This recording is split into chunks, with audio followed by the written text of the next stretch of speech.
దాదాపు ఉదయం 7-8 గంటల మధ్యలో చిలుకూరి బాలాజీ ఆలయం యొక్క అర్చకులైనటువంటి రంగరాజన్ గారు మొన్న జరుగుతున్నటువంటి కుంభమేళాకెళ్ళి వచ్చి పడుకున్న సమయంలో దాదాపు 4 వాహనాల్లో 25-26 మంది మరి యువకులు, గుర్తు తెలియని యువకులు డైరెక్ట్‌గా ఆయన పడుకున్న రూమ్‌లోకి వెళ్ళి మరి ఆయనను కూర్చోబెట్టి ఆయనను వివిధ రకాలుగా ప్రశ్నిస్తూ ఇబ్బంది పెడుతున్న సమయంలో వారు ఒకటే మాట చెప్పారు.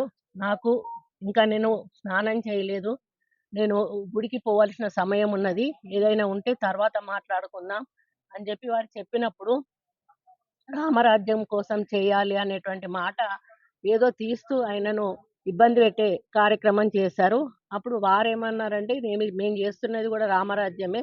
ఇంకా ప్రత్యేకంగా రామరాజ్యం ఏంటి అనే మాట మాట్లాడినప్పుడు, "నువ్వు అలా ఎలా మాట్లాడతావు? నువ్వు చేస్తున్నది రామరాజ్యం కాదు. ఎక్కడైనా చట్టాల్లో ఉందా రామరాజ్యం అని చెప్పి? లేదు గదా!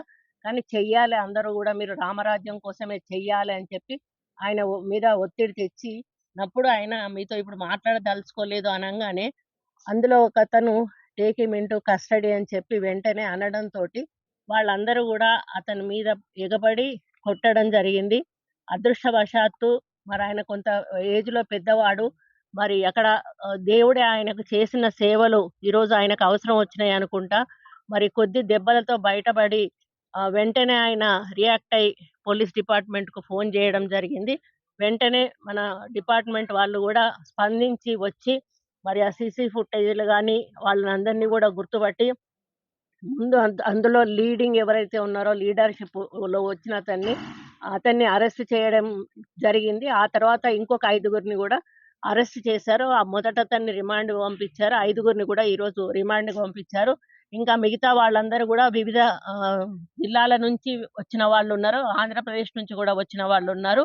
అందరి అడ్రస్‌లు గూడా తెలిసినాయి. అందరూ గూడా ఐడెంటిఫై అయినారు. మేము ఖచ్చితంగా ముఖ్యమంత్రి గారి ఆదేశం ఏంటంటే, ఇది చాలా చిన్న విషయంగా తీసుకోకూడదు. ఇటువంటివి గుళ్ళల్లో జరిగితే చాలా ప్రమాదము. రేపు రాబోయే కాలంలో ఇంకా ఎక్కువ జరిగేటువంటి అవకాశం ఉంటుంది.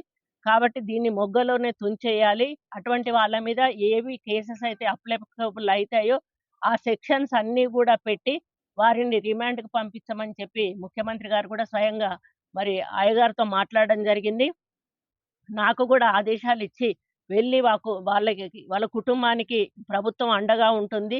ఇక ముందు అటువంటివి ఏ ఇబ్బందున్నా గూడా మేముంటాము అని చెప్పమని వారు కోరడం జరిగింది. ముఖ్యంగా ఈ ఆలయం యొక్క ప్రఖ్యాతి ప్రతి ఒక్కరికి గూడా తెలుసు. ఇక్కడ ఒక నయా పైసా దక్షిణ తీసుకోరు. మరి ఎటువంటి డబ్బుల లావాదేవీలు ఎక్కడా గూడా ఇక్కడ జరగవు. అది స్వతహాగా వాళ్ళే ఆ గుడిని పోషిస్తూ ఎంతో లక్షల మందికి ఈరోజు నేను కూడా గతంలో చాలా సార్లు వచ్చి నేను కూడా మొక్కు తీర్చుకున్న దాన్ని. అటువంటి ఆలయంలో పూజిస్తున్న పూజారిని ఈరోజు ఈ విధంగా చేయడం చాలా దారుణం. ఒక్కటే నేను ఎవరైతే చేశారో వాళ్ళకి సంబంధించిన పై నాయకులకు చెప్తా ఉన్నాను. ఇటువంటివి చేయడం సరైంది కాదు. ప్రజాస్వామ్యబద్ధంగా పరిపాలన కొనసాగుతా ఉన్నప్పుడు ఎవరు చేసుకునే కార్యక్రమాలు వాళ్ళు చేసుకునేటప్పుడు ఒకరి కార్యక్రమాల్లో ఇంకొకరొచ్చి వాళ్ళను బలవంత పెట్టడమో, బెదిరించడమో, మేము చెప్పినట్టే మీరు చెయ్యాలి అని చెప్పి వాళ్ళ మీద ఒత్తిడి తీసుకురావడమో, ఇటువంటివి చేస్తే ఈ ప్రభుత్వం ఊరుకోదు. ఖచ్చితంగా దాని మీద చర్య అనేది ఉంటుంది. కాబట్టి ఇప్పుడు తీసుకున్న వాళ్ళని 100% 26 మందిని గూడా ఈ 2, 3 రోజుల్లో పోలీసు వాళ్ళు అరెస్ట్ చేస్తారు. వాళ్ళకు ఎన్ని సెక్షన్స్ అప్లికబుల్ ఈవెన్ 302 గూడా పెట్టమని చెప్పడం జరిగింది. వాళ్ళ మీద రౌడీ షీట్ గూడా ఓపెన్ చేసి అన్ని పోలీస్ స్టేషన్‌లకు గూడా పంపించమని చెప్పడం జరిగింది. కాబట్టి ఇక ముందు ఎవరైనా ఇటువంటివి చేస్తే చాలా సీరియస్‌గా ఉంటుంది. కాబట్టి ఇటువంటివి తెలంగాణలోనే కాదు ఎక్కడ చేసినా గూడా ఇది పద్ధతి కాదు. కావాలంటే మీ రాష్ట్రాలు అధికారంలో ఉన్న చోట మీరేమైనా చేసుకోండి. కానీ ఇతర ప్రభుత్వాలు ఉన్న చోట మీరు ఇటువంటివి చేస్తే మాత్రం ఆ ప్రభుత్వాలు ఊరుకోవు. ముఖ్యంగా తెలంగాణ రాష్ట్ర ప్రభుత్వం అసలే ఊరుకోదు. ముఖ్యమంత్రి గారు అసలే ఊరుకోరు. ఒక ఎండోమెంట్ మినిస్టర్‌గా నేను గూడా దీన్ని తీవ్రంగా ఖండిస్తా ఉన్నాను, గర్హిస్తా ఉన్నాను. వారికి కుటుంబానికి మేము అండగా ఉంటామని సపోర్ట్ మా గవర్నమెంట్ తరఫు నుండి ఉంటుందని తెలియజేసుకుంటూ సెలవు తీసుకుంటా ఉన్నాను.